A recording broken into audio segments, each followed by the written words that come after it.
Hello and welcome to official Triple S YouTube channel. My name is Sohail. I am here with the next session of this lecture series. जैसे कि आप सब लोग जानते हैं कि मैंने कल फर्स्ट सेशन इस प्लेटफॉर्म पे अपलोड किया है. अगर आपने वो सेशन नहीं देखा है, you can check states and their respective capitals. वो मेरा फर्स्ट सेशन रहा था. तो अब इस सेशन में क्या डिस्कस करने वाले हैं हम. तो इस सेक्शन में हम ratio, proportion, percentage and problem based on age, तीनों सेक्शंस को एक ही सिंगल सेशन में हम कवर करेंगे. तो मैं आपको ऐसा अप्रोच बताऊंगा जिस अप्रोच के साथ आप तीनों सेक्शंस को अच्छे से अटेम्प्ट कर सकते हैं.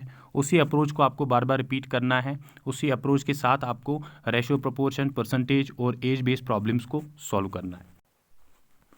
अगर आप लोग क्लास 4 का सिलेबस देखेंगे तो हमारे पास जितने भी सेक्शन सिलेबस में हैं, तो सिर्फ मैथमेटिक्स पोर्शन है जिसमें आपको एग्जामिनेशन में थोड़ा सा टाइम लगेगा सॉल्व करने में. बाकी हर एक सेक्शन में आप हर एक सेशन में आप ऐसे आंसर कर सकते हो. आपको पता है तो आप you can go for that question, otherwise you can skip that question. लेकिन मैथमेटिक्स एक ऐसा पोर्शन रहेगा जिसमें आपको थोड़ा सा टाइम देना पड़ेगा.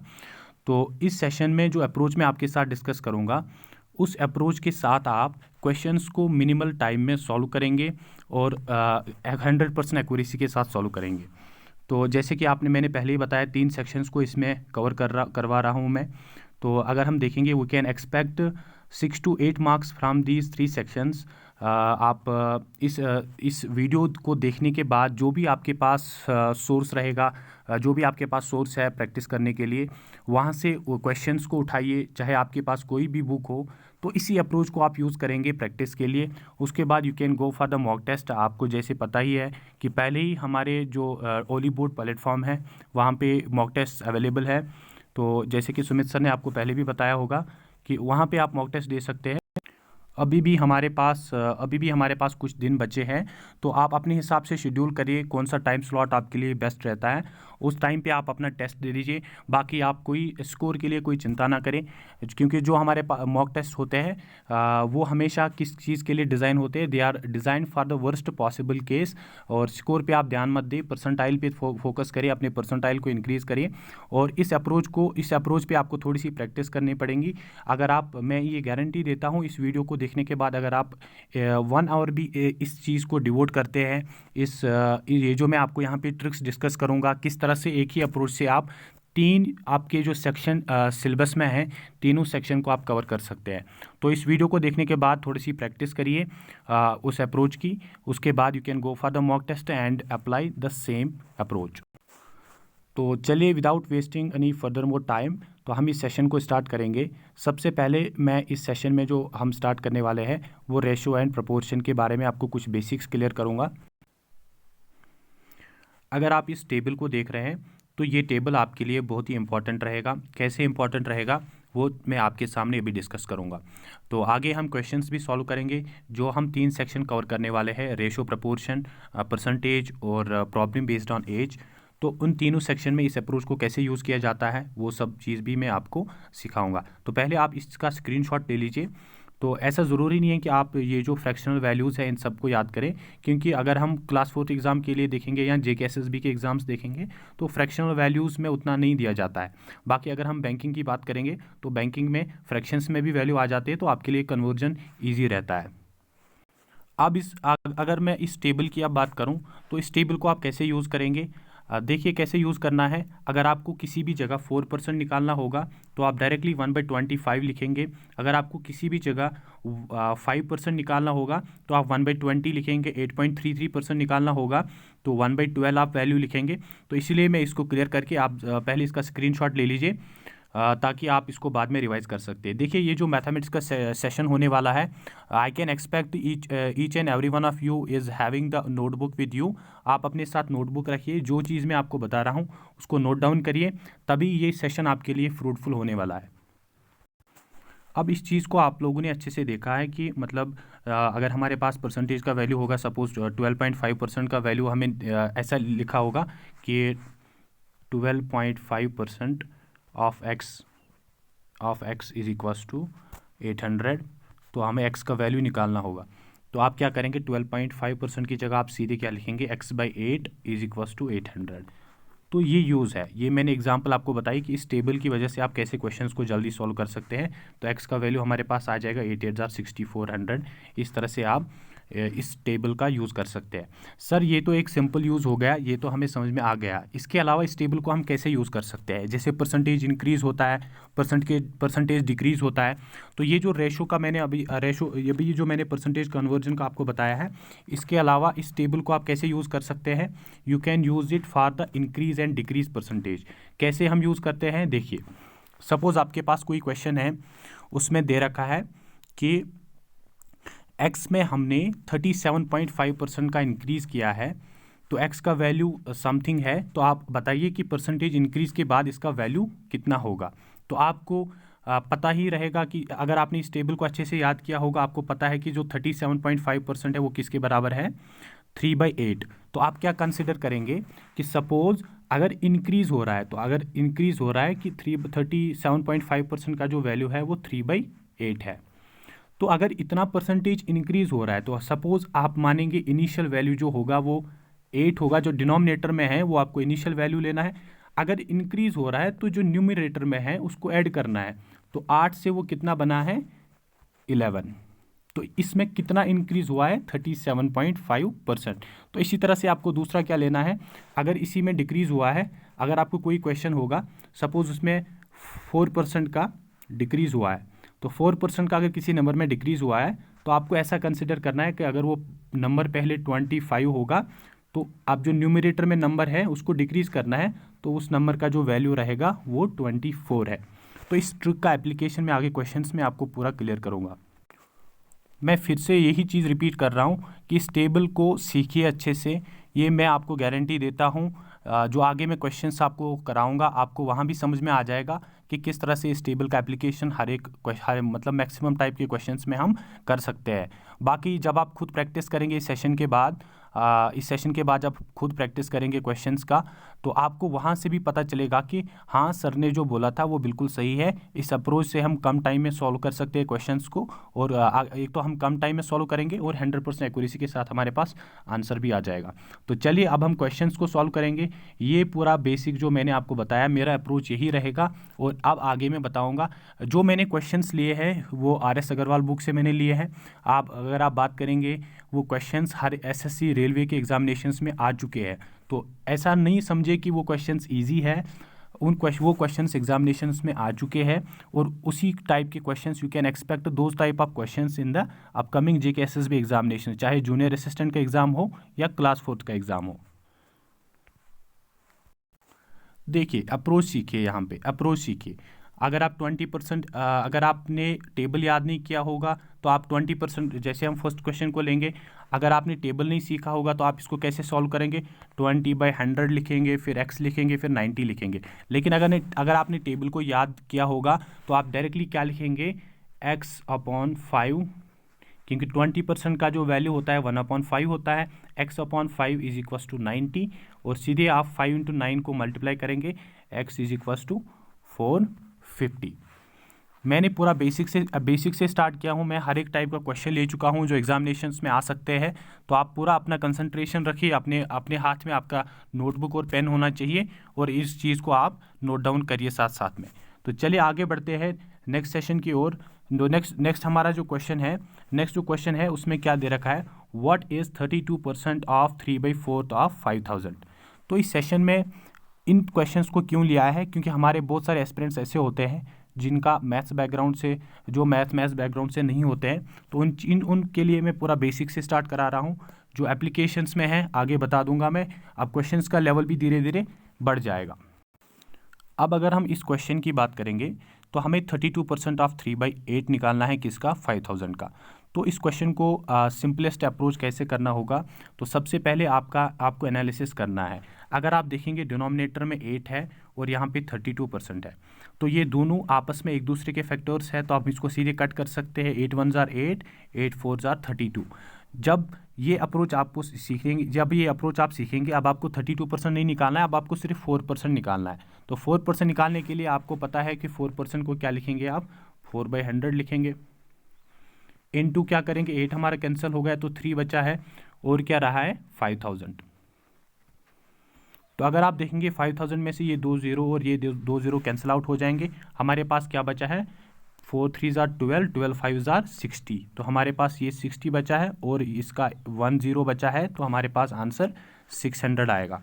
तो इस अप्रोच को सीखिए। हमें 32% नहीं निकालना था, फैक्टराइजेशन के हिसाब से कैंसिल आउट हो जा रहा था, तो हमने सीधे सीधे 4% निकाला। ये जो 2 क्वेश्चंस मैंने आपके सामने डिस्कस किए हैं, इसमें मैंने आपको थोड़ा सा अप्रोच के बारे में बताया है, किस हिसाब से आपको इजी क्वेश्चंस को भी अप्रोच करना है, कम से कम टाइम में आपको सॉल्व करना है। बाकी जो आप क्वेश्चंस का लेवल रहेगा वो पूरा एग्जामिनेशन के हिसाब से रहेगा, जो क्वेश्चंस आप एग्जाम में एक्सपेक्ट कर सकते हो। अब अगर इस क्वेश्चन की बात की जाए तो इसमें क्या दे रखा है कि P's income has increased by 10% over the last year and will be 20% higher next year if his last year's income is 7000 per month, what will it be next year.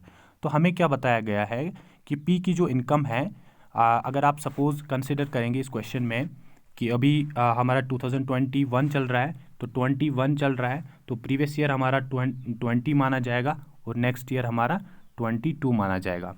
तो क्या बोला गया है इस क्वेश्चन में, इस क्वेश्चन में 3 अलग अलग वैल्यूज़ हमें लिखने हैं। तो कैसे आप लिखेंगे, देखिए, if P's income has increase by 10% over the last year. तो कैसे आप करेंगे, 10% को आप अगर आप रेशियो में कन्वर्ट करते हैं तो 10% का मतलब क्या होता है, 1/10 होता है। जैसे आपने टेबल का यूज़ करा रहा हूँ मैं, हर एक क्वेश्चन में टेबल का यूज़ कराऊंगा। जैसे 10% इंक्रीज हो रहा है, इसका मतलब अगर अब इंक्रीज हो रहा है तो आगे जो न्यूमरेटर में है वो ऐड हो जाएगा। अगर 2020 में इसकी इनकम 10 रुपीज़ थी, तो मतलब अभी 21 में इसकी इनकम 11 रुपीज़ हो जाएगी। अब अगर 2021 जो इसकी करंट इनकम है वो 11 रुपीज़ है, अब नेक्स्ट में क्या बता रहा है कि अब जो आगे आने वाला साल है उसमें 20% का इंक्रीज़ हो रहा है, 20% का इंक्रीज़ हो रहा है। तो 20% का इंक्रीज़ आपको पता है 20% का वैल्यू क्या है, होता है 1/5 होता है। मतलब अगर इसकी 2020 में 5 रुपीज़ की इनकम थी, तो उसमें एक इंक्रीज़ होगा तो नेक्स्ट ईयर वो 6 बन जाएगा। तो यहाँ पे 11 है, तो यहाँ पे हम 5 लिखेंगे, तो यहाँ पे हम 6 लिखेंगे। अब आप बोलेंगे सर इसको हम कैसे सॉल्व करेंगे, तो इसको सॉल्व करने के लिए हमने ये जो 10 वैल्यू है, 11 वैल्यू है, ये हमने इमेजिन किया है। तो आप ऐसा वैल्यू ले सकते हैं जिसका हम 20% आगे और इंक्रीज़ कर सकते हैं। देखिए, तो मैं अब वैल्यू क्या ले लूँगा, सबसे पहला मैं 1000 ले लूँगा। ये आपके दिमाग पे डिपेंड करता है कि आप कौन सा वैल्यू लेंगे, आप अपने हिसाब से ले सकते हैं। सबसे पहले मैंने 1000 वैल्यू ले लिया है। उसके बाद अगर मैं बात करूँगा, उसमें 10% इंक्रीज़ होने के बाद वो कितना हो जाएगा, 1100 बन जाएगा। तो ये हमारे करंट इनकम बन जाएगी। उसके बाद उसी पे अगर हम 20% का इंक्रीज़ करेंगे, आप देखेंगे 100 का 20% कितना होता है, 20 रुपीज़ होता है। तो 1100 में अगर हम 11 × 2, तो मतलब कितना इसमें बढ़ जाएगा, 120 बढ़ जाएगा। तो 120 बढ़ने के बाद 1100 ये हो गया और बन जाएगा 1320, ओके, 1320 बन जाएगा। इस हिसाब से अब हमें क्या दे रखा है कि ये जो प्रीवियस ईयर जो मैंने क्या बताया था 2020 की इनकम ये थी, और ये 21 की इनकम है, और ये 22 की इनकम है। अब हमें ये दे रखा है कि 1000 का वैल्यू 7000 के बराबर है। अब इस चीज़ को अगर हम इक्वेट करेंगे तो 1 का वैल्यू 7 आ जाएगा, 1 का वैल्यू 7 आ जाएगा। तो इस 7 के साथ हमें किस चीज़ को मल्टीप्लाई करना है, अब हमारे पास जो नेक्स्ट ईयर का इनकम है वो क्या है, 1320। इसको जब हम 7 से मल्टीप्लाई करेंगे, 7 2 14, यहाँ पे 4 आएगा, एक कैरी आ जाएगा, 7 3 21, 21 और 1 कितना हो गया, 22।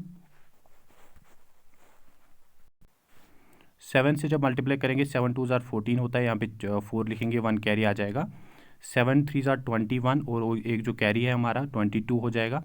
तो यहाँ पे हम क्या लिखेंगे, 2 लिखेंगे और 2 ऊपर आ जाएगा, 7 1 7 और 7 और 2 कितने हो गए, 9, और हमारे पास और एक 0 है।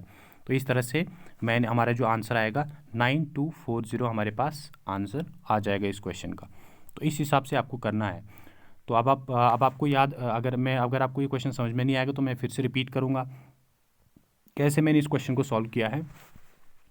10% 20% का कैसे है, तो आपको कोई भी वैल्यू लेना है। सपोज़ मैंने 1000 ले लिया है, तो पिछले साल इसका इनकम क्या था, 1000 रुपये था। अभी उस पर कितना इंक्रीज़ हुआ है, अभी उस पर कितना इंक्रीज़ हुआ 10% का, तो 1100 बन जाएगा। तो 1100 में जब 20% का इंक्रीज़ होगा तो वो 1320 बन जाएगा। तो 1320। अब हमें क्वेश्चन में क्या दे रखा है कि पिछले साल, अभी जो प्रेजेंट ईयर है उसकी इनकम ये है, तो पिछले साल उसका इनकम 7000 है। तो 7000 अगर 1000 7000 के बराबर होता है तो मतलब एक यूनिट का जो वैल्यू है वो 7 है।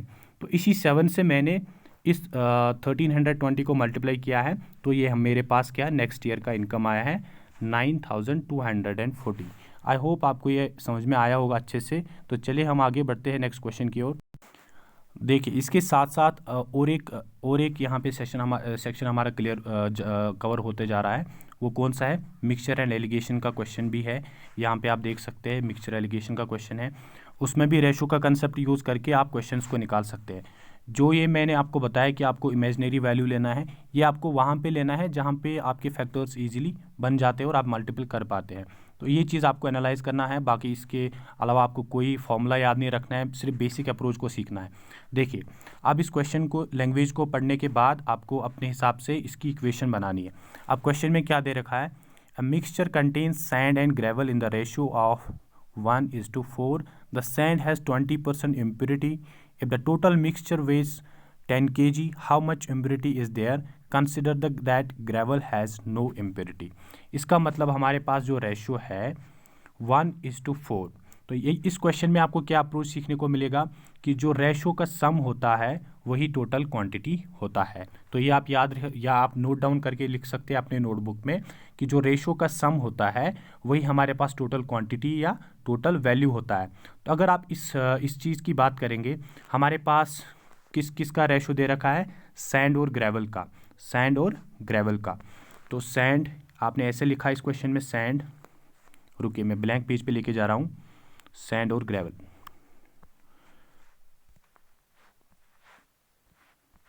ये हमारे पास सैंड था और इसके अलावा ग्रेवल था। अब इनका रेशियो जो हमारे पास था 1:4 था, 1:4 था। और टोटल क्वांटिटी जो हमारे पास थी, टोटल क्वांटिटी जो हमारे पास थी वो 10 kg की थी, 10 kg था। ये 10 kg हमारे पास टोटल क्वांटिटी है। मतलब इसका ये है कि जो 1 + 4 टोटल कितना हो गया 5, जो रेशो का 5 यूनिट है वो किसके बराबर है? 10 kg के बराबर है। तो इसका मतलब रेशो 5 1 जार 5, 5 2 जार 10। तो इस हिसाब से जो रेशो में एक यूनिट है उसका मतलब है 2 kg। ये आपको समझ में आ गया कैसे है? रेशो में जो एक यूनिट है उसका मतलब है 2 kg। अब जो 4 यूनिट है इसका मतलब क्या हो जाएगा? 8 kg। तो इसका मतलब जो टोटल क्वांटिटी है हमारे पास सैंड और ग्रेवल की, वो टोटल कितनी है? 10 kg। अब हमारे पास तो टोटल क्वांटिटी आ गया कि सैंड हमारे पास 2 kg का आ गया, ग्रेवल हमारे पास 8 kg का आ गया। लेकिन क्वेश्चन में ये बता रहा है कि जो ग्रेवल 8 kg है इसमें कोई इम्प्योरिटी नहीं है, उसमें कोई इम्प्योरिटी नहीं है। लेकिन जो सैंड है 2 kg का, उसमें 20% इम्प्योरिटी है। और जो हमारे पास आंसर दे रखा है वो ग्राम्स में दे रखा है। अगर आप देखेंगे जो 2 kg हमारे पास आया है सैंड, 2 kg किसके बराबर होता है? अगर हम ग्राम्स में निकालेंगे तो 2 kg हमारे पास 2000 ग्राम का होता है, 2000 ग्राम्स का होता है। तो इसी में 20% अगर आप देखेंगे 20% इसमें इम्प्योरिटी है। तो 1000 में अगर 20% इम्प्योरिटी है इसका मतलब 200 ग्राम 1000 में क्या है? क्या है? इम्प्योरिटी। लेकिन हमारे पास 2000 है तो इसको 2 से मल्टीप्लाई करेंगे तो हमारे पास जो टोटल इम्प्योरिटी है वो 400 ग्राम की इम्प्योरिटी आएगी। तो यही इस क्वेश्चन का आंसर रहेगा। आई होप आपको ये क्वेश्चन अच्छे से समझ में आया होगा। आप इस क्वेश्चन को नोट डाउन करिए, इसका सोल्यूशन आप लिख सकते हैं अपने नोटबुक में। तो चलिए आगे बढ़ते हैं हम नेक्स्ट क्वेश्चन की ओर। आपको भी, आप देखिए इस क्वेश्चन का आंसर यहाँ पे भी 400 ग्राम्स का ही है। तो आपको भी ये समझ में आ रहा होगा कि मैं धीरे धीरे एग्ज़ाम लेवल तक के क्वेश्चंस को आपको सॉल्व करवा रहा हूँ। और उससे ज़्यादा भी, मतलब जो टफेस्ट लेवल आपके एग्ज़ाम में आ सकता है, चाहे जूनियर असिस्टेंट की बात करें या क्लास 4th की बात करें, इससे टफ लेवल आपको नहीं पूछा जाएगा। ये बैंकिंग लेवल के क्वेश्चंस है। बैंकिंग लेवल के क्वेश्चंस से ज़्यादा इजी हमारे एसएससी रेलवेज़ में आता है। तो जो एसएससी रेलवे में क्वेश्चंस आते हैं कंपैरेटिवली हमारा एसएसबी की उसी लेवल के क्वेश्चंस हमारे एग्ज़ाम में फ्रेम करते हैं। तो हमें अब आगे बढ़ते हैं। हमारा जो नेक्स्ट क्वेश्चन है, नेक्स्ट क्वेश्चन जो है, इस टाइप के क्वेश्चंस को कैसे अप्रोच करना है ये आपको याद रखना है। देखिए, मैं अगर कोई क्वेश्चन मैं यहाँ पे चूज़ किया हूँ, उसका कोई रीज़न है, क्योंकि ये क्वेश्चंस एग्ज़ाम में आ चुके हैं, इसलिए मैंने इन क्वेश्चंस को लिया है। तो अगर आपके एग्ज़ाम में भी क्वेश्चन आएगा तो इसी टाइप का क्वेश्चन फ्रेम होगा जो मैं आपको यहाँ पे करवा रहा हूँ, इसी टाइप का क्वेश्चन फ्रेम होगा। लेकिन सिर्फ एक चीज़ का डिफरेंस होगा, वैल्यूज़ अलग रहेंगे, आपको सिर्फ अप्रोच सीखना है। अब देखिए, जैसे the population of ST is estimated to be 4,32,000 after 2 years। If the population growth is 20% per annum, what is the current population. तो इस क्वेश्चन को करने के लिए हमारे पास दो अप्रोचेज़ है। एक अप्रोच है जिसमें आपको फॉर्मूला याद होना चाहिए, जिसको सक्सेसिव परसेंटेज का हम बोला जाता है। सक्सेसिव परसेंटेज का फॉर्मूला आप यूज़ कर सकते हैं और इस तरह से भी आप इस क्वेश्चन को आंसर निकाल सकते हैं। लेकिन मैं ऐसा नहीं करूँगा, मैंने आपको पहले ही बोला आपको कोई फॉर्मूला याद नहीं रखना है। मैं सिखाऊंगा, वो अप्रोच भी सिखाऊंगा आपको, लेकिन आपको बेसिक अप्रोच से आपको इस क्वेश्चन को सॉल्व कराऊंगा, जैसे मैंने आपको टेबल दिखाया है। अब देखिए, क्वेश्चन में क्या दे रखा था कि हमारे पास 20% इंक्रीज़ हो रहा था पॉपुलेशन में। टेबल में मैंने आपको क्या बताया था, टेबल में जो 20% होता है उसका वैल्यू क्या होता है, 1/5। अब यहाँ पे आपको क्या सीखना है, अप्रोच। तो अप्रोच कैसे रहेगा, इस टेबल की तरफ आप ध्यान देखेंगे कि मैंने ये फर्स्ट ईयर है, ये सेकंड ईयर है, ओके। यहाँ पे एक साल का हम वैल्यू लिखेंगे, यहाँ पे दूसरे साल का वैल्यू लिखेंगे। अब इंक्रीज़ हो रहा है, मैंने आपको क्या बताया है कि जो डिनोमिनेटर है उसमें न्यूमरेटर का वैल्यू ऐड करना है। तो अगर सपोज़ हम बात करेंगे 2017 से 18 में 5 का वैल्यू 6 बन गया है।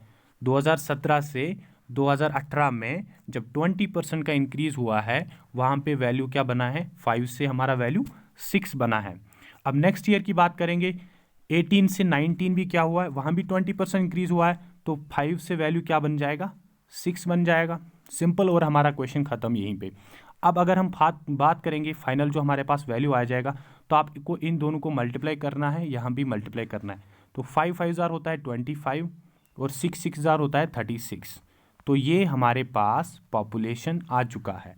2 साल पहले 25 पॉपुलेशन था और 2 साल के बाद 36 पॉपुलेशन है।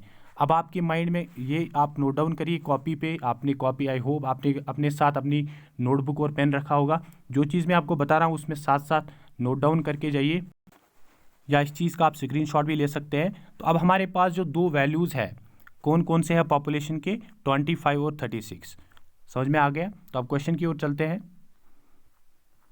देखिए, क्वेश्चन में क्या दे रखा था, पॉपुलेशन ऑफ द सिटी।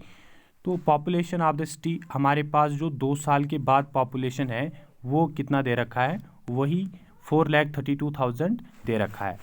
तो हमारे पास वैल्यूज़ क्या है, 25 दे रखा है, 25।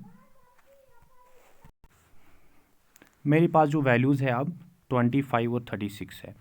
तो ये 2 साल पहले की पॉपुलेशन है, ये 2 साल के बाद की पॉपुलेशन है। तो ये जो 36 है ना, इसी का वैल्यू हमारे पास क्या दे रखा है। इस चीज़ को अच्छे से सीखिए, मैं कैसे इक्वेट कर रहा हूँ और वहाँ से मैं कैसे पर यूनिट का वैल्यू निकाल रहा हूँ।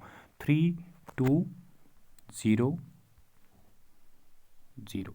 तो ये मेरे पास 36 का वैल्यू आ गया। अगर मैं इसको 6 से काटूंगा, 6 के साथ 36 होता है, 6 7 42, 6 2 12, 6 1 6, 6 12 72। तो अब ये हमारे पास 12,000 का वैल्यू आ गया है। और 12,000 को अगर आप 25 से मल्टीप्लाई करेंगे तो 12 इंटू 25 अगर हम करेंगे तो 30 होता है। 12 इंटू 25 अगर करेंगे तो 300 हो गया है, और उसके और दो ज़ीरो है। तो इसके लिए हमारे पास जो आंसर आया है वो 3 लाख आया है।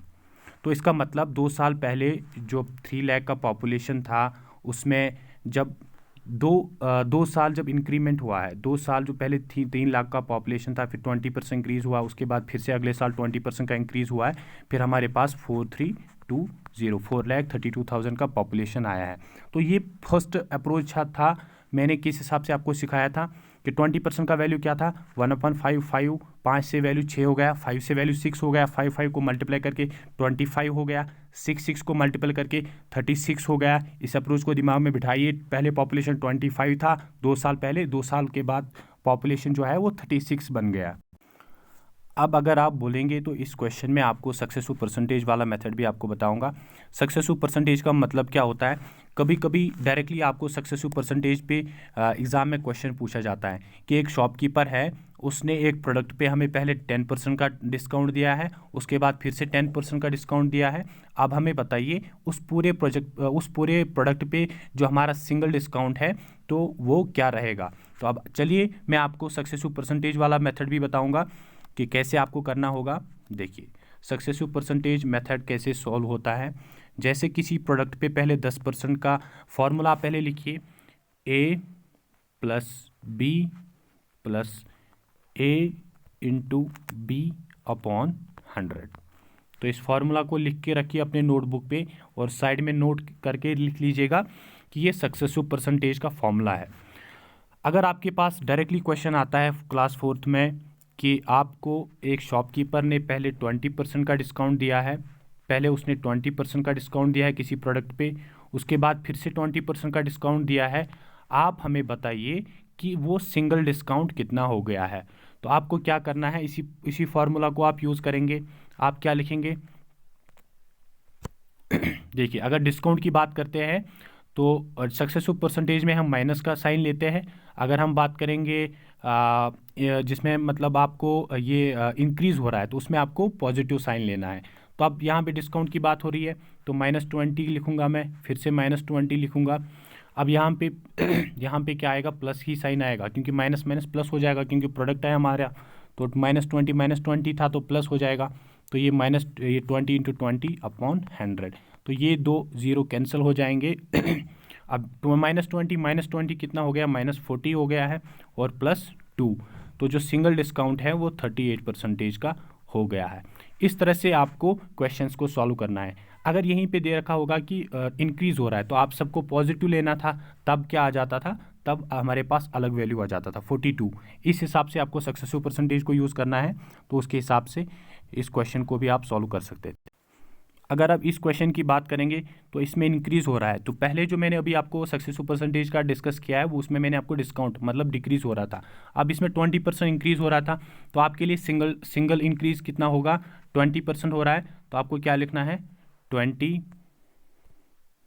+ 20 + 20 × 20/100 ए प्लस बी प्लस ए इंटू बी अपॉन 100। तो इन जीरोज़ को जब आप कट करेंगे तो सिंगल जो हमारे पास आएगा 20 + 20 40 और 2 2 4, तो 44% इंक्रीज़ हुआ है। 44% इंक्रीज़ हुआ है किस पे, आपको क्या कंसिडर करना है कि अगर पहले 100 पॉपुलेशन थी 2 साल पहले, अभी की पॉपुलेशन 144 होगी। इस 144 को अगर आप इसके साथ इक्वेट करेंगे तो वहाँ से आपके पास आंसर आ जाएगा। तो 144 × 3 होता है 432। तो इसी तरह से जब 100 को भी 3 से मल्टीप्लाई करेंगे तो आपके पास सेम आंसर आ जाएगा। ये सक्सेसफुल परसेंटेज का मेथड है, आपको यहाँ पे यूज़ नहीं करना है। लेकिन मैंने आपको इसलिए ये डिस्कस किया, इसलिए एक्सप्लेन किया है क्योंकि कभी कभी क्वेश्चन डायरेक्टली आ जाता है कि आपको 2 डिस्काउंट्स का आपको फाइनल हमें बताना होता है कि कितना डिस्काउंट है। हमारा जो ये पूरा अभी सेशन चल रहा है, मैं परसेंटेज के आपको क्वेश्चंस करवा रहा हूँ। हर एक टाइप का मैंने क्वेश्चन इस सेशन में इंक्लूड किया है। थोड़ा बड़ा सेशन रहेगा लेकिन मैं आपको गारंटी देता हूँ आप इस सेशन के बाद प्रैक्टिस करिए, मॉक टेस्ट आप अटेंड करिए। ये जो तीन सेक्शंस में इस सेशन में कवर करूँगा, ये इन तीनों सेक्शन में से आप कोई भी क्वेश्चन स्किप नहीं करेंगे। आराम से बिल्कुल बेसिक अप्रोच से आप इस क्वेश्चन को सॉल्व करेंगे, चाहे आपने मैथ्स पढ़ी हो या ना पढ़ी हो। मैं आपको यहाँ पे कोई फॉर्मूला याद करने के लिए नहीं बोल रहा हूँ, सिर्फ ये अप्रोच सीखिए किस तरह से वैल्यूज़ को इक्वेट करना है। ओके, तो चलिए नेक्स्ट क्वेश्चन हम सॉल्व करते हैं। अगर मैं इस क्वेश्चन की बात करूँ तो ये क्वेश्चन बिल्कुल ईजी है। जैसे हमने फर्स्ट क्वेश्चन किया है, सिंपली हमें एक्स का वैल्यू निकालना था परसेंटेज पे, इसी तरह से ये वैल्यू है। अब लैंग्वेज को समझने की ज़रूरत है, आपको क्या करना है, अगर इस टाइप का क्वेश्चन आता है, क्वेश्चन क्या है, Anish spends 25% of his salary on house rent, 5% on food, 25% on travel, 10% on clothes and the remaining amount of 22,500 is saved। तो आप इस क्वेश्चन को करने का तरीका क्या रहेगा, आपको एग्जाम में कैसे सॉल्व करना है इस क्वेश्चन को, देखिए अगर हम अनीश की बात करेंगे तो अनीश के पास टोटल सैलरी 100% होगी, तो उसमें उसने कितना स्पेंड किया है, पहले उसने 25% स्पेंड किया, फिर 5% स्पेंड किया, टोटल मतलब 30% यहीं पे स्पेंड हो गया। उसके बाद और 15% अगर हम इसमें जोड़ेंगे तो कितना हो गया, 45% हो गया।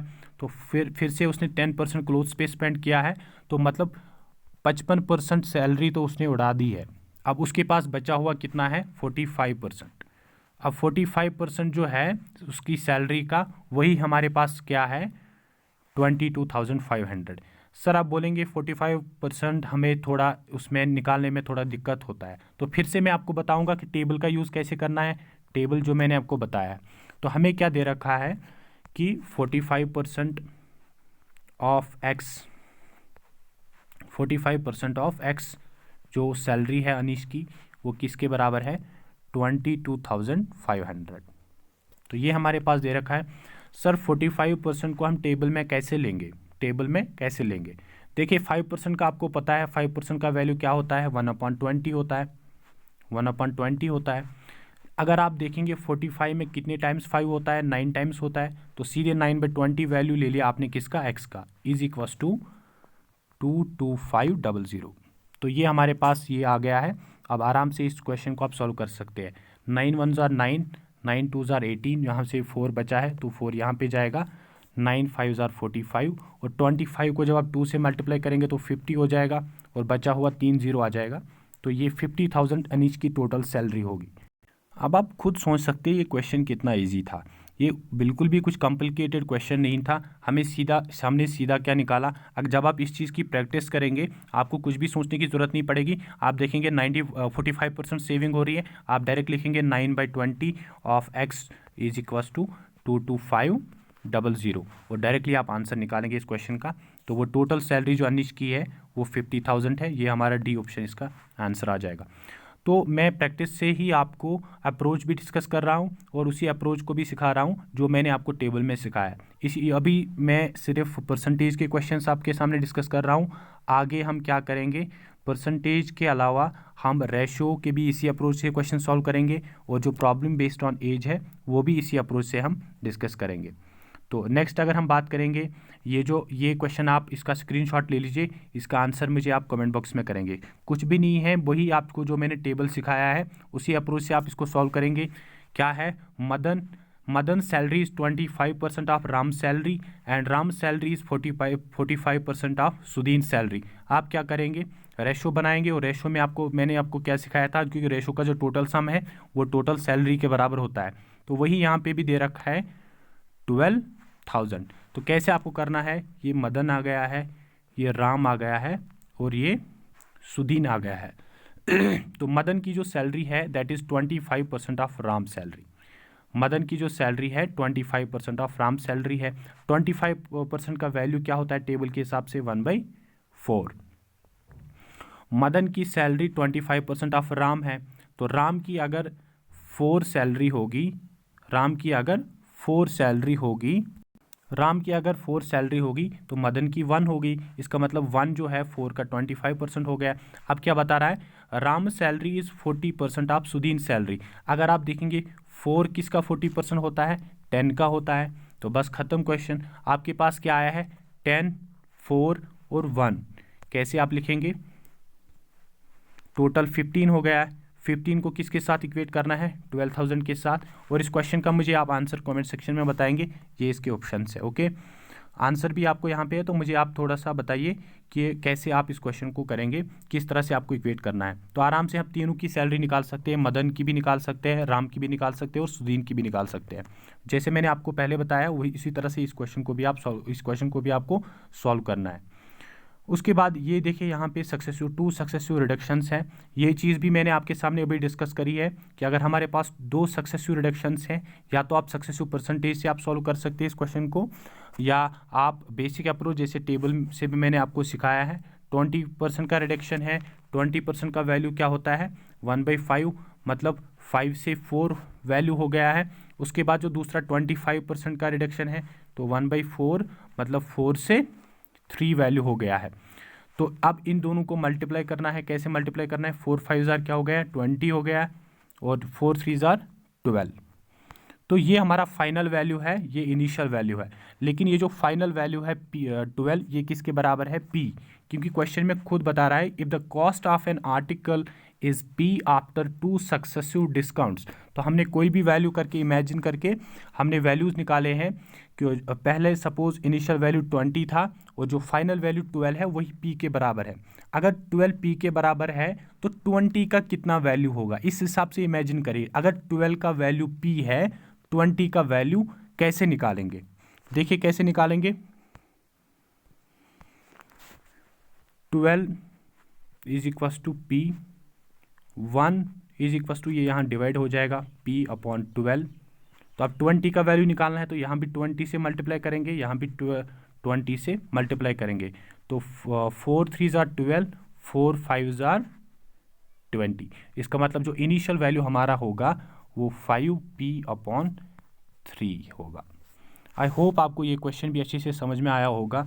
अभी तक मैंने जितने भी क्वेश्चंस कराए ये सब परसेंटेज बेस्ड क्वेश्चंस थे। आपने देखा होगा कि हर एक क्वेश्चन में कौन सा अप्रोच यूज़ किया है, मैंने टेबल का अप्रोच यूज़ किया है, कैसे क्वेश्चंस को इक्वेट करना है। अब नेक्स्ट क्वेश्चन की अगर मैं बात करूं, इलेक्शन बेस्ड क्वेश्चंस हमारे एग्ज़ाम में देखे जाते हैं। तो आपको पता है कि अगर कोई इलेक्शन होता है तो वहाँ पे 100% वोट्स होते हैं। तो यहाँ पे 2 कैंडिडेट्स दे रखे हैं, एक कॉलेज में इलेक्शन हो रहा है, एक कॉलेज में अगर इलेक्शन हो रहा है तो एक कैंडिडेट ने 62% वोट्स लिए हैं। तो हमें क्या बताया गया है कि उसने 144 वोट से जीता है। तो हमें बताना है कि टोटल वोट्स कितने थे। अब आप इमेजिन करिए यहाँ पे क्या हो रहा है, रुकिए,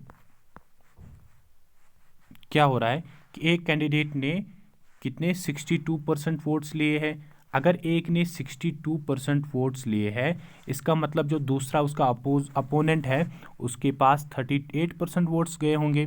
टोटल 100% वोट्स हैं हमारे पास। अब क्या बोला गया है कि अब ज़्यादा वोट्स किसके पास है? 62%। तो मतलब ये विनर कैंडिडेट है, ये विनर कैंडिडेट है। तो इसने कितने वोट से जीता है? अगर आप देखेंगे इसने टोटल वोट्स में से अगर आप देखा जाएगा तो इन दोनों के बीच का डिफरेंस कितना है?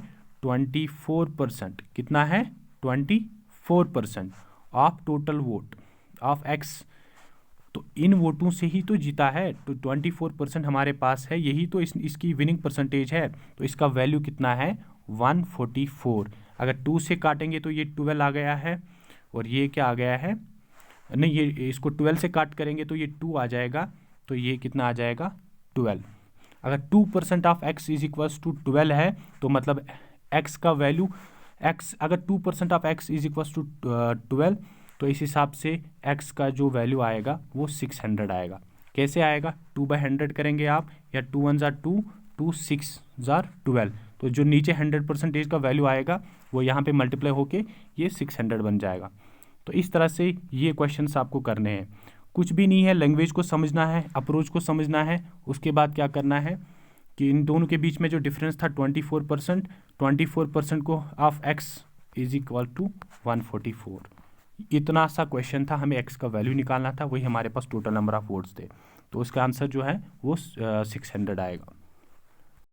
अब अगर मैं लास्ट क्वेश्चन की बात करूं, ये क्वेश्चन आप खुद से करेंगे, 90% है, बिल्कुल बेसिक सा सवाल है। जैसे मैंने पहले स्टार्टिंग में आपको क्वेश्चंस करवाए हैं, 90% को आपको सीधे 9/10 लिखना है। तो इस हिसाब से आपको एक्स का वैल्यू निकालना है। तो ये क्वेश्चन आप खुद करेंगे, आप स्क्रीनशॉट ले लीजिए और इसका आंसर आप कमेंट कॉलम में मेंशन कर सकते हैं। मैं इतना एक्सपेक्ट कर रहा हूँ कि जो भी ये वीडियो अभी देख रहा है वो सीरियस एस्पिरेंट्स हैं, उन्होंने प्रिपरेशन कर रखी होगी, और इस ये सेशन उनकी प्रिपरेशन को नेक्स्ट लेवल तक लेके जाएगा, और आप एग्ज़ाम में बहुत ही अच्छा परफॉर्म करेंगे। और आपको मॉक टेस्ट में भी इस अप्रोच का फ़र्क दिखेगा जब आप थोड़ा सा भी टाइम अगर आप इस सेशन के बाद प्रैक्टिस में डिवोट करते हैं। उसके बाद आप जैसे सुमित सर ने आपको बोला है कि ओली बोर्ड पे आप मॉक टेस्ट सीरीज़ हमारी है, अपने शेड्यूल के हिसाब से जो हमारे पास 6-7 दिन है, हर एक दिन एक टेस्ट लगाइए, और आपको जब आप एक्चुअल एग्ज़ाम देंगे वो आपके लिए सिर्फ केक वॉक लगेगा। जब आप ओली बोर्ड के मॉक्स के बाद एक्चुअल एग्ज़ाम देते हैं तो आपको बिल्कुल लगता है कि वो आपके लिए केक वॉक है, क्योंकि आपने हाई लेवल के क्वेश्चंस की प्रैक्टिस करी होती है, वहाँ पे एग्ज़ाम में इजी लेवल के क्वेश्चंस आते हैं। तो यहाँ पे हमारा जो मैंने परसेंटेज के क्वेश्चंस करवाए हैं वो ख़त्म होता है। तो हर एक वैरायटी का मैंने एक क्वेश्चन करवाया है। अब हम आगे बढ़ते हैं नेक्स्ट मैं रेशो प्रपोर्शन की बात करूँगा। तो कौन कौन से टाइप के क्वेश्चंस हमें एग्ज़ाम में आ सकते हैं वही क्वेश्चंस मैंने लिए हैं, उन्हीं क्वेश्चंस पे आपको प्रैक्टिस भी करनी है, क्योंकि हमारे एंड टाइम पे हमें क्या करना होता है, जो मोस्ट एक्सपेक्टेड क्वेश्चंस होते हैं उनको आपको रिवाइज भी हो रहा है और आपकी प्रैक्टिस भी साइमल्टेनियसली होगी। अब अगर मैं रेशो प्रपोर्शन की बात करूँ तो अगर आप देखेंगे एसएसबी के पेपर्स ही आप देखेंगे तो ये फोर्थ प्रपोर्शन वाले क्वेश्चंस बहुत सारे आते हैं। तो बच्चों ने इसके बारे में सुना भी नहीं होता है तो कैसे निकालेंगे, क्योंकि वो ट्राई करते हैं कि डिफरेंस से इसको सॉल्व किया जाएगा, लेकिन ऐसा कुछ नहीं है। इसके लिए आपको क्या करना होता है, जैसे मेरे पास नंबर्स कौन से हैं, 5, 8 और 15 है। अब मुझे फोर्थ प्रपोर्शन जो निकालना है उसको सपोज मैं x ले लेता हूँ। आपको क्या करना है, फर्स्ट और फोर्थ प्रपोर्शन का जो मल्टीप्लिकेशन होता है, first into fourth is equals to second into third, ये याद रखिए आप, बस इतना आप याद रखिए, मल्टीप्लिकेशन का ट्रिक है ये। अगर हम इस क्वेश्चन की बात करेंगे तो हमारे पास जो फर्स्ट प्रपोर्शन है वो 5 है, तो मैं 5 को ले लेता हूँ। 5 इंटू जो फोर्थ प्रपोर्शन है उसको मैं x ले लेता हूँ क्योंकि वो हमें निकालना है, is equals to 8 into 15, 8 into 15। अब x की वैल्यू कैसे आ जाएगा, तो इसको डिवाइड जब करेंगे तो 5 1 जार 5, 5 3 जार 15, तो मेरे पास आंसर क्या आएगा, 8 3 जार 24। तो इस तरह से 24 जो है फर्स्ट क्वेश्चन के लिए मेरा आंसर आया, जो कि इस क्वेश्चन का फोर्थ प्रपोर्शन होगा। नेक्स्ट क्वेश्चन की अगर हम बात करें, नेक्स्ट क्वेश्चन में कॉम्बिनेशन ऑफ रेशोज़ का क्वेश्चन दे रखा है कि रेशोज़ को कैसे कंबाइन करना है। हमारे पास AB, BC और CD का रेशो दे रखा है। आपको इस क्वेश्चन को सॉल्व करने का ट्रिक मैं बताऊंगा कैसे करना है। कुछ भी याद नहीं रखना है, सिर्फ टेबल बनाइए छोटा सा, आपको ऐसे करना है। टेबल में बना रहा हूँ, कुछ भी याद नहीं रखना है आपको, सिर्फ टेबल बना दिया मैंने। तो यहाँ पे मैं क्या करूँगा, वैल्यू नाम लिखूँगा, ये A है, ये B है, ये C है और ये D है। तो मुझे रेशोज़ को कंबाइन करना है। इस तरह से मैं आपको अब AB का जो रेशो है मेरे पास 2:3 है, मैंने यहाँ पे 2:3 लिख दिया है। अब BC का जो रेशो है मेरे पास 2:4 है, तो मैंने 2:4 BC में लिख दिया है। अब CD का जो रेशो है मेरे पास 2:5 दे रखा है, तो मैंने यहाँ पे 2:5 लिखा है। इतना आपको समझ में आ गया, मैंने कुछ भी नहीं किया है, ABCD को लिखा मैंने और उनके रेशोज़ को फिलअप किया है। अब क्वेश्चन में आपको कुछ भी पूछ सकता है, AD का रेशो क्या है, AC का रेशो क्या है, AB का रेशो क्या है। तो आपको कैसे इस क्वेश्चन को करना है, मेरी तरफ ध्यान रखिए, सिर्फ आपको वैल्यूज़ को एक्सटेंड करना है। वैल्यूज़ को कैसे एक्सटेंड करना है, जैसे यहाँ पे 3 है तो ये जो एम्प्टी बॉक्सेस है इनको फिल करिए 3 से। यहाँ पे 4 है तो 4 यहाँ पे आएगा, जो नियरेस्ट बॉक्स में वैल्यू होगा वही उसके एडजेसेंट बॉक्स में आपको फिलअप करना है। जैसे यहाँ पे 2 है तो मैंने यहाँ पे भी 2 को ले लिया है, यहाँ पे 2 है तो नेक्स्ट जो हमारे पास 2 ब्लैंक है उन पे 2 जाएगा। और लास्ट में आपको क्या करना है, इनका आपको क्या लिखना है, मल्टीप्लिकेशन। तो इन तीनों को मल्टीपल करके वो A का वैल्यू आएगा, इन तीनों को मल्टीप्लाई करके 3 2 2 को मल्टीपल करके B का वैल्यू आएगा, 3 4 और 2 को मल्टीपल करके C का वैल्यू आ जाएगा, 3 4 और 5 को मल्टीपल करके D का वैल्यू आ जाएगा। तो मैं यहाँ पे फाइनल रेशोज़ लिखूँगा। फाइनल रेशोज़ में आपको क्या लिखना है, देखिए 2 2 जार 4 2 जार 8, तो ये A का वैल्यू आ गया है। 3 2 जार 6 2 जार 12, तो यहाँ पे B का वैल्यू आ गया। 4 3 जार 12, 12 2 जार 24, तो यहाँ पे 24 लिखा मैंने। उसके बाद में आगे बात करूँ, 4 3 जार 12, 12 5 जार क्या होता है 60, 12 5 जार 60, 12 5 जार 60। अब इसको आप थोड़ा और भी सिंपलेस्ट फॉर्म में लिख सकते हैं, इसको 4 लिख सकते हैं, इसको 6, इसको 12, तो इसको 30। तो ये हमारे पास फाइनल रेशोज़ आ जाता है। तो कोई ट्रिक याद नहीं रखनी है आपको, कोई फॉर्मूला याद नहीं रखना है, सिंपली आपको क्या करना है, अगर इस टाइप का कोई भी क्वेश्चन आपको दिखे, चाहे 10 रेशोज़ हो या 5 हो या 3 हो, तो आपको सीधे एक टेबल बनाना है, ऊपर आपको ABCD लिखना है और इनके वैल्यूज़ को फिल करते जाओ। फिर एडजेसेंट में जो उसके एम्प्टी बॉक्सेस है उनमें सेम वैल्यूज़ को फिल करते जाओ और लास्ट में इन सबको मल्टीपल करके आपके पास फाइनल ABCD का रेशो आ जाएगा। आई होप आपको ये ट्रिक अच्छी लगी होगी।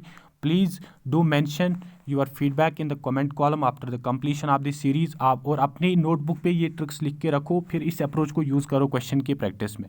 चलिए हम आगे बढ़ते हैं अपने नेक्स्ट क्वेश्चन की ओर। देखिए हर एक टाइप के क्वेश्चन को कवर किया हूँ मैं एक्सपेक्ट करता हूँ कि आप थोड़ी सी प्रैक्टिस करेंगे इस सेशन के बाद। बाकी आप एग्ज़ाम में कैसे परफॉर्म करेंगे वो आप इस एग्ज़ाम के बाद ही आपको पता चलेगा कि इस सेशन का कितना इंपॉर्टेंस रहा और आपने कैसे अप्रोच को सीखा है। तो चलिए नेक्स्ट क्वेश्चन जो हमारे पास है उसमें क्या है, इस टाइप का क्वेश्चन भी we can expect this type of questions in the examinations as well. तो आपको क्या है, एक्स और वाई का वैल्यू क्या दे रखा है 7:3, हमारे पास इसका वैल्यू निकालना है। तो सिंपली अगर इस टाइप का क्वेश्चन आपको एग्जाम में दिख जाता है, सिंपली जो रेशो में आपको वैल्यू दे रखा है वही वैल्यू आप यहाँ पे रखिए, वही सेम वैल्यू आप यहाँ पे रखिए। जैसे x का वैल्यू 7 है तो 7 रखिए, y का वैल्यू 3 है 3 रखिए और अपना आंसर निकालिए। तो कैसे आप करेंगे इस क्वेश्चन को, एक्स वाई का वैल्यू 7 3 है और 7 3 ज़ार 21 हो गया एक्स वाई, प्लस वाई का स्क्वायर, वाई हमारा 3 है 3 3 ज़ार 9 हो गया, और 21 + 9 ऊपर न्यूमरेटर का वैल्यू हमारे पास 30 आएगा। तो सेम आपको x square upon x square minus y square का वैल्यू निकाल के आपके पास फाइनल आंसर आ जाएगा। तो इस क्वेश्चन में कुछ खास कोई ट्रिक नहीं थी, बस सिर्फ आपको इतना याद रखना है कि इस टाइप के क्वेश्चन में जो एक्स वाई में वैल्यू दे रखा है रेशो में, सेम वैल्यू को पुट करके अपना आंसर निकाल सकते हैं। ये जो क्वेश्चन है सब एसएससी आरआरबी के एग्ज़ाम में आ चुके हैं, इसलिए मैंने ये यहाँ पे लिए हैं। तो चलिए नेक्स्ट क्वेश्चन की ओर बढ़ते हैं। जो नेक्स्ट हमारा क्वेश्चन रहेगा उसमें आपको क्या है, if A's income is 10% more than that of B and that of B is 20% less than C, then the income of A B C are in the ratio. आपको इसमें क्या है, रेशो निकालना है, ए बी सी की इनकम का ratio निकालना है। हमें क्या दे रखा है कि ए की इनकम 10% मोर है किससे, बी से, और जो बी की इनकम है वो 20% कम किससे है, सी से। तो चलिए इस क्वेश्चन को सॉल्व करते हैं। तो इस क्वेश्चन को कैसे सॉल्व करना है, जैसे मैंने आपको बताया कि 10% पे आपको 1/10 लिखना है, 20% पे 1/5 लिखना है। तो मैं क्या करूँगा, सिर्फ पहले ए बी और सी लिखूँगा। तो मैंने ये लिखा ए, ये बी और ये सी। तो क्वेश्चन क्या बोल रहा है, A's income is 10% more than that of B. तो 10% का मतलब होता है 1/10, मतलब 10 पे 1 इंक्रीज़ हुआ है। अगर ए की इनकम बी से 10% इंक्रीज़ है तो मतलब 10 से वो 11 हो जाएगा। 1/10 मतलब 10 में 1 ऐड हो जाएगा, तो इंक्रीज़ हो रहा है। तो ए की इनकम 11 हो गई है, बी की इनकम 10 हो गई है। अगर हम सी की बात करेंगे तो C is income is 20% less than that of B. तो बी से 20% कम किसकी इनकम है, सी की। तो अगर हम बात करेंगे 20% का वैल्यू क्या रहता है टेबल के हिसाब से, 1/5 मतलब अगर सी की इनकम 5 है, अगर सी की इनकम 5 है तो बी की वैल्यू कितनी होगी, 4। तो अब यहाँ पे 4 आया है, यहाँ पे 10 आया, इन दोनों वैल्यूज़ को सेम करना है। ऊपर आप 4 से मल्टीप्लाई करेंगे, नीचे आप 10 से मल्टीप्लाई करेंगे। तो 4 से जब आप मल्टीप्लाई करेंगे तो b का वैल्यू 40 आएगा, लेकिन जो 4 आपने ऊपर मल्टीप्लाई किया है उससे 11 को भी मल्टीप्लाई हो जाएगा। तो हमारा जो a का वैल्यू बनेगा वो 44 बनेगा और b का वैल्यू 40 बनेगा, और c का वैल्यू जो 10 आपने नीचे लिया तो वो c को भी हो जाएगा, 10 × 5 50 हो जाएगा। तो हमारे पास जो रेशो आ जाएगा 44, 40 और 50 आ जाएगा। इस तरह से हमारे पास वैल्यूज़ आ गए हैं ए बी सी के, ए बी सी 44, 40 और 50। पर इस क्वेश्चन को सिंपलाइज कर 22 लिखेंगे, 20 लिखेंगे, 25। तो ये हमारे पास फाइनल वैल्यूज़ आ गए हैं, ए बी सी का रेशो आ गया है। तो इस तरह से इन टाइप के क्वेश्चंस को आप सॉल्व करना है। अब अगर मैं नेक्स्ट क्वेश्चन की बात करूं तो अगर इस टाइप का क्वेश्चन मैंने दूसरा लिया है, लेकिन इसमें आपको वैल्यूज़ ऐसा इमेजिन करना है क्योंकि दोनों की परसेंटेज एक नंबर से ले रखी है। तो हमारे पास सपोज फिर से मैं ले लूँगा ए बी सी। तो सी मेरा थर्ड नंबर है, सी को सपोज मैंने क्या लिया है, 100 लिया है, क्योंकि यहाँ पे क्या दे रखा है कि दोनों नंबर सी के साथ ही कंपेयर हो रहे हैं। थर्ड नंबर मैंने सी लिया, उसी के साथ कंपेयर हो रहे हैं। तो अगर फर्स्ट नंबर 20% सी से ज़्यादा है, मतलब ए का वैल्यू 120 होगा। 20% मैंने 20 क्यों इंक्रीज़ किया है, क्योंकि 100 का 20% 20 होता है और 100 का 50% 50 होता है। तो मतलब जो बी का वैल्यू आएगा वो 150 आएगा। तो इसका अगर आप आंसर निकालेंगे तो रेशो में 12:15:10, और भी आप सिंप्लीफाई कर सकते हैं। तो उस हिसाब से आपका ये रेशो निकल जाएगा। ओके, तो इस तरह से आपको रेशो के क्वेश्चंस आपको सॉल्व करने हैं। लास्ट वाला जो क्वेश्चन है, इसका मैं जूम करके आप स्क्रीनशॉट ले लीजिए, इसका आंसर मुझे आप कमेंट सेक्शन में बताइए। सीमा और मीना है, उन दोनों के पास कितना है 25,000, उन्होंने दोनों में उन्होंने डिवाइड किया है। टोटल आपको इस क्वेश्चन में अप्रोच क्या रहेगा, 5,000 टोटल रुपीज़ है, तो 25 को आप किसके साथ इक्वेट करेंगे, टोटल जो रेशो का सम 5 है, तो एक यूनिट का वैल्यू 5,000 आएगा। तो ये जो 3 है, 3 का वैल्यू 15 के आएगा, और जो 2 का वैल्यू है वो 10 के आएगा। तो मतलब सीमा के पास 15,000 रुपये है और मीना के पास 10,000 रुपये है। अब हम उनको और 5-5 हज़ार रुपये दे रहे हैं, तो सीमा के पास कितना बनेगा, 20 के बनेगा, 20 के बनेगा, और जो मीना है उसके पास 15 के बनेगा। तो रेशो क्या आएगा, 4:3। तो यही हमें निकालना था। इस तरह से क्वेश्चंस को सॉल्व करेंगे तो रेशो में इससे ज़्यादा टफ क्वेश्चन नहीं आएगा, ये मैं गारंटी आपको ले रहा हूँ। यहाँ पे मैं गारंटी के साथ आपको ये बोल रहा हूँ कि इससे ज़्यादा टफ क्वेश्चन नहीं आएगा आपके एग्जाम में, चाहे आप जूनियर असिस्टेंट की बात करें या क्लास 4 की बात करें। इसके साथ मैंने 2 सेक्शंस आपको करवाए हैं। मैंने आपको परसेंटेज के हर एक टाइप का क्वेश्चन करवाया है, रेशो का भी डिफरेंट टाइप के क्वेश्चंस करवाए हैं जो आपके एग्ज़ाम में आ सकते हैं। इससे ज़्यादा लेवल नहीं आएगा, जैसे मैं बार बार ये चीज़ बता रहा हूँ। सिर्फ मुझे क्या चाहिए, जो मैं यहाँ पे आपको अप्रोच बता रहा हूँ उसको अपने कॉपीज़ में नोट डाउन करिए। उसके बाद थोड़ा सा अपना टाइम डिवोट करिए, हाफ एन आवर और 1 आवर के भी अगर आप इन 3 सेक्शन में प्रैक्टिस करते हैं, उसके बाद you can directly go for the mock test on Oliveboard app. तो आपको पूरा समझ में आ जाएगा कि आपने यहाँ पे जो हमें टाइम डिवोट किया है कि इसका आपको क्या रिजल्ट मिला है। ओके, जो अब हम प्रॉब्लम्स बेस्ड ऑन एज जो है उस पर डिस्कस करेंगे। उसके हमारे पास कुछ क्वेश्चंस है, these type of questions we can expect in the examination. तो इन क्वेश्चंस को कैसे अप्रोच करना है वो भी हम अब डिस्कस करेंगे। तो चलिए नेक्स्ट क्वेश्चन, अब जो हमारा फर्स्ट क्वेश्चन है इस सेशन इस मतलब यूनिट का जो फर्स्ट क्वेश्चन रहेगा, किस टाइप के क्वेश्चंस आएंगे। देखिए अब हमारे पास जो क्वेश्चन है, the ages of Nishi and Vinay are in the ratio of 6:5। After 9 years the ratio of age will be 9:8। What is the difference in their ages now. तो सिंपल सा एक क्वेश्चन मैं आपको पूछूंगा कि अगर आपके भैया अभी आपसे 2 साल बड़े हैं, तो 4 साल पहले भी वो आपसे 2 साल बड़े होंगे। चाहे आप 20 साल के बाद करेंगे, 20 साल के बाद की बात करेंगे, तो 20 साल के बाद भी वो आपसे 4 साल ही बड़े होंगे। तो जो डिफरेंस होता है वो कभी भी चेंज नहीं होता है। तो रेशो के टाइप के क्वेश्चंस में आपको क्या करना है, आपको रेशोज देखने हैं। रेशो अगर आप देखेंगे, पहले का जो रेशो था 6:5 है, तो 9 साल के बाद रेशो क्या बन रहा है 9:8। अगर आप दोनों में देखेंगे डिफरेंस जो है, यहाँ पे भी 1 यूनिट का आ रहा है, यहाँ पे भी 1 यूनिट का आ रहा है। तो हमें कुछ भी नहीं करना है इस क्वेश्चन में, सिर्फ 1 यूनिट का वैल्यू निकालना है, 1 यूनिट का वैल्यू निकालना है। तो कैसे निकालेंगे, देखिए 6:5 और 9:8 है, 6:5 और 9:8 है। तो यहाँ पे लिखूंगा मैं 6:5 9:8। अगर आप यहाँ पे बात करेंगे इन रेशोज़ को सॉल्व कैसे किया जाता है, देखिए सपोज़ ये निशी है, इसकी एज पहले 6 यूनिट थी, अब कुछ साल के बाद 9 यूनिट बना है। इसी तरह से दूसरा जो है विनय, उसकी एज 5 यूनिट थी, कुछ साल के बाद 8 यूनिट बना है। लेकिन ये जो डिफरेंस है कितने साल के बाद इंक्रीज हुआ है, ये क्वेश्चन में दे रखा है 9 साल के बाद। क्या दे रखा है, 9 साल के बाद निशी की जो एज है 6 यूनिट से 9 यूनिट बन रहा है। इसी तरह से जो दूसरा बंदा है विनय, उसकी एज 5 यूनिट से 8 यूनिट बन रहा है।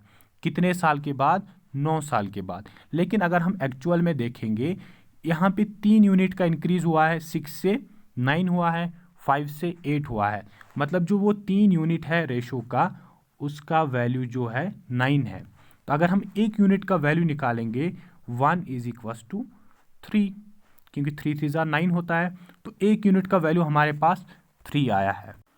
तो बस वही हमें आंसर निकालना था कि 1 यूनिट ही इन दोनों के बीच में डिफरेंस आ रहा है। पहले भी 6 और 5 था और बाद में 9 और 8। यहाँ पे भी 1 यूनिट है, तो 1 यूनिट ही इन दोनों की एज की डिफरेंस होगी, तो उसी का वैल्यू हमने 3 निकाला है। आई होप आपको ये क्वेश्चन अच्छे से समझ में आया होगा।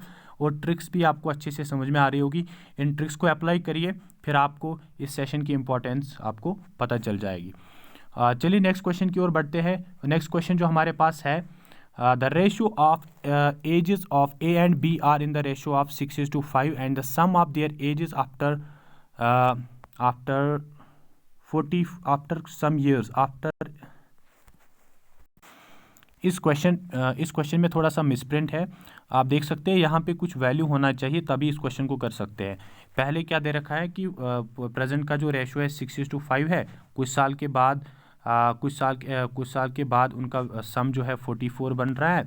उसके बाद what will be the ratio of their edges after 8 years, जो यहाँ पे वैल्यू आ जाएगा उसी में सीधे हमें 8 दोनों को ऐड करना होगा। कुछ मिसप्रिंट है, इस क्वेश्चन को आप थोड़ा रखिए, मैं इस क्वेश्चन को आगे नेक्स्ट सेशन में करा दूंगा, क्योंकि यहाँ पे थोड़ा वैल्यू मिस हुआ है, वैल्यू नहीं लिख पाए हम। अब अगर मैं इस क्वेश्चन की बात करूं जो हमारा नेक्स्ट क्वेश्चन है, इसमें क्या दे रखा है, 10 years ago a man was 7 times as old as his son 2 years hence। 2 years hence का मतलब होता है 2 साल बाद। twice his age will be equal to 5 times of his son। what is the present age of son। आप present as of सन भी निकाल सकते हैं और प्रेजेंट एज ऑफ उसके पापा की भी निकाल सकते हैं या मैन की भी निकाल सकते हैं। तो कैसे इस क्वेश्चन को अप्रोच करना है, किस तरह से आप सॉल्व करेंगे। 10 years ago आपको क्या करना है, रुकिए, 10 years ago आपको लिखना है, ब्रैकेट में आप यहाँ पे -10 लिख दीजिए, उसको आप ब्रैकेट में क्लोज करिए। उसके बाद क्या लिखना है, रुकिए 10 ईयर में आप 10 लिख दीजिए। A man was 7 times as old as his son।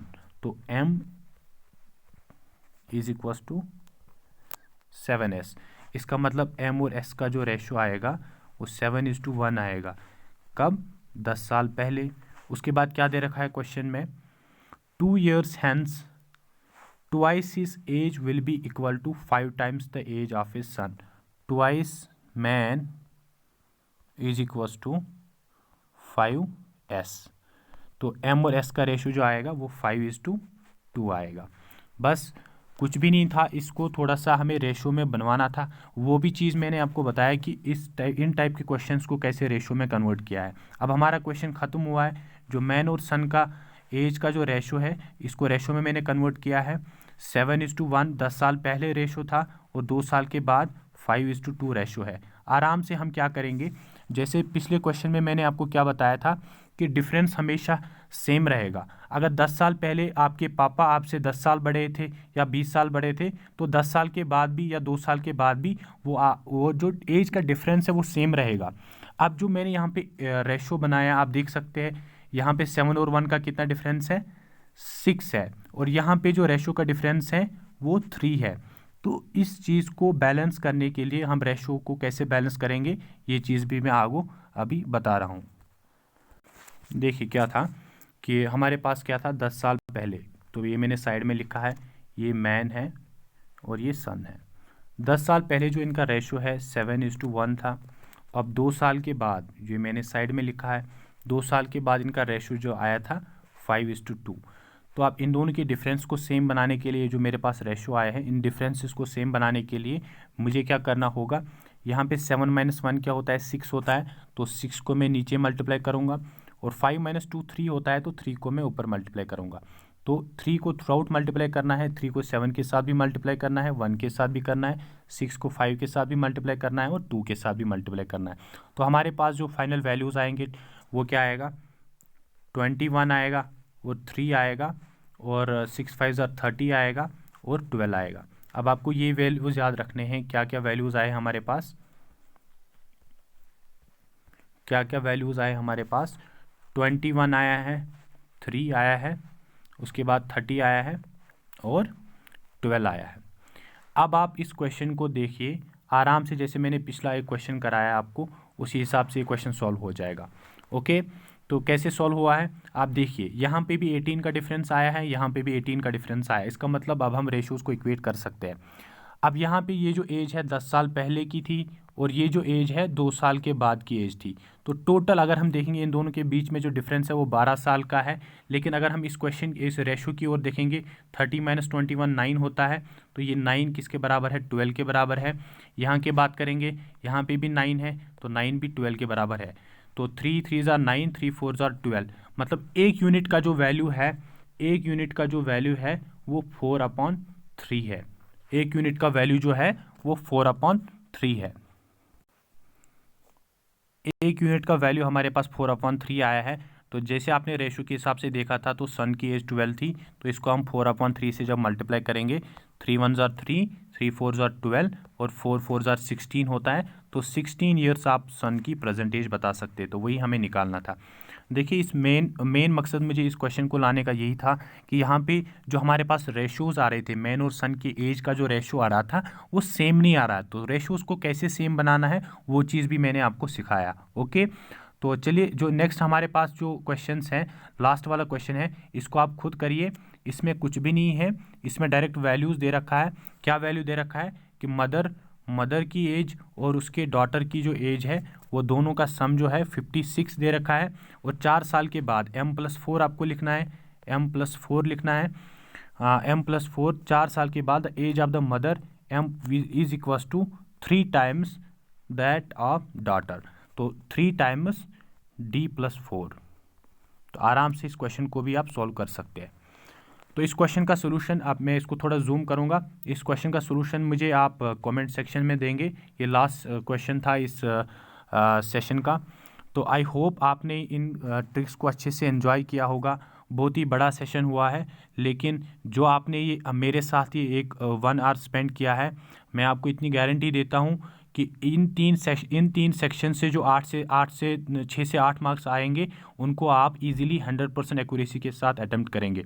बाकी इस वीडियो को ख़त्म होने के बाद आप कमेंट कॉलम में प्लीज़ अपना फीडबैक शेयर करिए, so that we can improvise our performances and our content as well. जो भी आपकी माइंड में आ रहा है, you can mention it in the comment column. So thank you so much for bearing with me for almost an hour. So wish you happy learning. Thank you so much.